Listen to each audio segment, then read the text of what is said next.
안녕하세요. 맥킨의 지혜투자클럽입니다. HLB. 자, 정규장 이후에 나왔던 기사죠. 글로벌 자산운용사에서 2069억 투자 유치 소식이 들어오면서 애프터마켓에서 7% 급등하면서 이제 5만원권을 넘어가는 모습을 좀 보이고 있습니다. 신약 허가 모멘텀 탄력 기대되고 있는데요. 기사 내용 먼저 한번 살펴보도록 하겠습니다. 오늘도 뭐 시장 흐름은 전반적으로 괜찮았는데 HLB 그룹 중은 정규장에서는 시세가 그렇게 나지 않았습니다. 근데 이제 5시 넘어서 글로벌 자산운용사 HLB 그룹의 2069억 투자 소식으로 애프터마켓에서 급등하는 모습을 보였거든요. 내용 한번 살펴봐 드리면 영국계 글로벌 자산운용사 LMR 파트너스, 국내에서는 이제 롯데관광개발할 때 이제 보통 이제 12쪽 투자 이쪽을 이제 좀 많이 하는 메자닌 쪽의 어떤 부분을 하는 부분이고요. 이 영국계 뭐 헤지펀드 운용사로 알려져 있습니다. 골드만 삭스 쪽에서도 이 사모펀드에서 지분 소유를 하면서 전반적으로 이제 지휘를 하고 있는 뭐 이런 구조인데요. 2069억 정도 규모로 전략적 투자를 유치했습니다. 이게 상당히 중요한 거죠. 뭐 재무적 투자자가 아니라 이 전략적 투자를 유치했다는 말은 이 이제 이후에 어떤 회사의 어떤 방향성에 관여도 하면서 성장을 도모할 수 있는 부분들을 같이 할 수 있는 파트너십이다. 이렇게 좀 볼 수 있는 거죠. 그리고 현재 가남 신약 관련되는 리서브미션을 올해 연말이나 내년 1월달 정도로 지금 계획하고 있는 상황. 추가적으로 리라 프라틱 관련되는 부분의 NDA 신청도 내년 1월 정도로 예상하고 있는 가운데 해외 자산운용사의 자금이 유입되는 것은 이 셀트리온이 이제 초기에 그러니까 2009년도 10년도 좀 힘들었을 때 뭐 JP모건 쪽이라든지 이런 쪽에 그 싱가포르의 이제 뭐 테마색이나 이런 쪽에서 자금 유치하면서 이후에 굉장히 뭐 10배 이상의 그 수익을 거두게 되는데 HLB 그룹도 사상 처음으로 대규모 이제 자금 유치가 되었기 때문에 상당히 이제 이후에 글로벌 자본가의 추가적인 어떤 부분이라든지 이 전략적 투자니까 협력이 본격화되는 신호탄이다. 이렇게 지금 이야기를 하고 있습니다. 자, HLB 쪽에서는 1억 4천만 달러의 BW 투자입니다.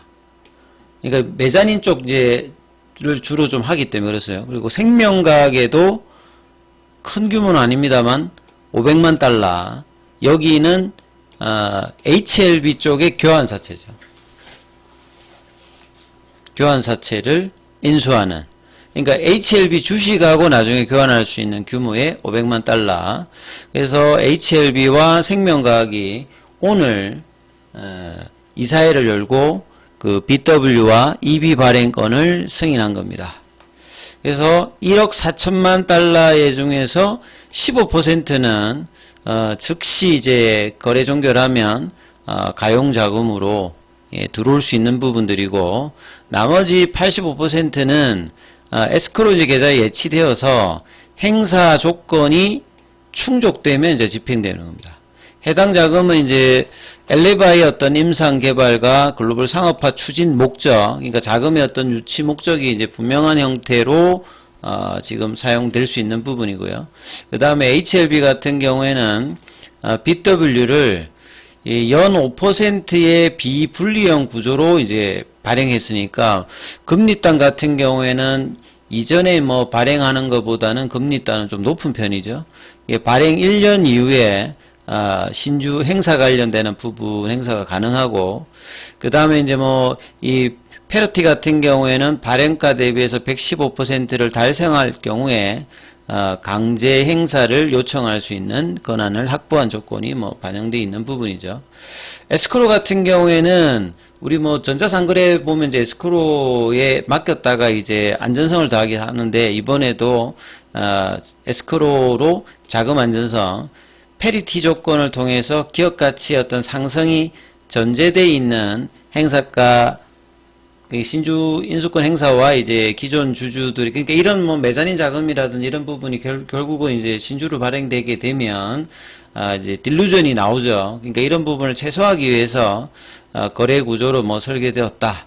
그 다음에 보통 이제 이런 이제 BW나 뭐 이런 부분을 발행할 때는 항상 이제 풋옵션 행사가 가능하잖아요. 그러니까 이런 부분들도 3년 이후에, 보통 이제 CB나 BW 같은 경우에는 발행 이후에 뭐 1년이 있다가 HLB 쪽 같은 경우에는 이제 풋옵션 행사가 가능한데, 여기는 3년 이후니까요. 좀 중장기적으로 그 투자를 유치했다는 어떤 부분들이 강하게 지금 이런 옵션 관련되는 부분을 살펴보면 알 수 있습니다. 그래서 안정적으로 신약 프로그램을 진행할 수 있는 자금적 여유 관련되는 부분들을 어느 정도 확보했다. HLB가 통상적으로 1년에 사용하는 그 비용 관련되는 부분들이 한 1000억대 정도가 되거든요.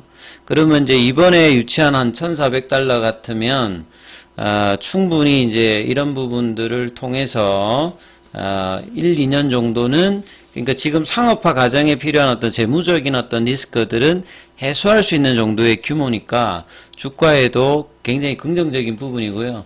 제가 뭐 유튜브 영상에서 HLB 주가가 긍정적이기 위해서는 보통 이제 신약 상용화 FDA 허가 이후에 외자 유치, 특히 이제 빅파마라든지 이런 쪽에 이제 지분 투자가 되어져야 된다. 이 베이진사가 이제 이런 구조를 통해서 주가가 많이 이제 올라갔던 부분이 있는데, 보통은 이제 뭐 빅파마 입장에서 보면 허가를 받고 난 다음에 투자가 되는 어떤 이런 분위기였는데, 사전에 앞두고 있는 상황에서 이번 이제 자금 유치라고 하는 것은 상당히 뭐 의미 있는 어떤 내용이다, 이렇게 봐야 되는 거죠. 그래서 이제 이 계약 당사자인 LML 파트너즈 홈페이지에 들어가서 한번 확인을 해봤습니다. LML 파트너즈라고 돼서 여기 뭐 클라이언트 포탈 쪽이나 여러 이제 내용을 보게 되면 요게 이제 뭐 헤지펀드 성향이기 때문에 일반적으로 뭐 공개되는 자료가 그렇게 많은 편은 아니에요, 홈페이지에서. 그래서 이제 뭐 홍콩 쪽에도 있고 여러 이제 지역에 브런치가 있는 뭐 그런 형태라고 보여집니다. 자, 그래서 2009년도에 설립되었으니까 뭐 역사가 뭐 오래됐고 그렇진 않아요. 지금 이제 25년이니까 한 뭐 16년 정도 되었다고 봐야 될 거고요. 전체 규모는 120억 달러 하니까 한 15조 정도, 그러니까 뭐 되게 엄청나게 큰 규모는 아니에요, 아직. 전체 이제 뭐 AUM을 보면. 그래서 이번 거래는 UBS가 단독 주관사로 참여해서 뭐 성사를 했고, 그동안 꾸준히 이제 뭐 NDR이라든지 이런 활동을 통해서 외국인 어떤 지분율들과 외자 유치를 노력했는데, 이번에 창사 처음으로 글로벌 자본이 지금 유입됐기 때문에 이건 상당히 좀 의미 있고, 회사가 진행하는 파이프라인이라든지 이 프로세스에 대해서 전향적인 판단을 받았다, 이렇게 봐야 되겠죠. 회사의 어떤 신약 개발 역량이라든 성과를 국제 투자 시장에서 인정받았다는 가장 의미가 있고요. 중기 관점에서 레벨업이 될 수 있는 근거를 자금 유치를 통해서 했기 때문에 이후의 어떤 진행 과정에서도 FDA 어떤 허가라든지 후속 파이프라인 개발 관련된 일정들도 흔들림 없이 추진해 나갈 수 있는 뭐 견고함을 어느 정도 좀 인정받았다. 그래서 임창윤 HLB 그룹 투자부분 부회장 이분 같은 경우가 이제 HLB 쪽에 들어오면서 여러 이제 M&A 딜이라든지 자본 유치 뭐 이런 부분들이 많이 좀 성과가 나오고 있는데, 이번에도 좀 뭐 관여를 하지 않았을까 싶습니다. 이번 거래가 HLB 그룹 창사 이래 첫 번째 해외 자본 유입으로 그룹이 추진해온 혁신 신약 개발의 잠재력을, 국내에서는 이제 셀트리온 같은 경우에도 국내에서는 자본 유치가 안 되어서 이 부분들이 외자 유치를 통해서 재무적인 부분을 확보하면서 이제 2012년도에 램시마 성공하면서 기업 가치가 올라가는 어떤 부분이 있는데, HLB도 굉장히 중요한 시점에서 좋은 어떤 자본 유치 재료가 나왔다는 것이 주가에서도 상당히 뭐 긍정적으로 내일 또 반영될 가능성이 단기적이 아니라 중기적인 어떤 관점에서 흐름이 나올 가능성이 높다, 이렇게 좀 봐야 되겠죠. 자, 그리고 항서제약 같은 경우에는 약보합세 흐름을 보였고요. 11월 첫 번째 거래. 그 다음에 홍콩에서도 약보합세 1% 정도 하락한 모습을 보였고요. 자, 공매도 쪽은 오늘 이제 정규장에서는 거래량은 130만 주대, 금요일보다는 다시 이제 거래가 늘었습니다만 시간에는 거래가 훨씬 더 많이 늘어서 100만 주 이상 시간에서 이제 거래가 되었어요. 그래서 내일 주가 흐름이 상당히 이제 관심도가 높아지겠죠. 그리고 10월 30일 기준으로 공매도 순보유 잔고가 이제 594만 주인데요. 지금 시점에서는 거래량이 터지면서 급등 흐름이 나오면 언제든지 이제 공매도 쪽에서는 커버링 매수를 해야 되는 어떤 구간으로 이제 접근을 하고 있는 상황이거든요. 그래서 거래량의 급증 여부가 이제 주가에서도 상당히 중요한 부분이다. 이렇게 좀 볼 수가 있습니다.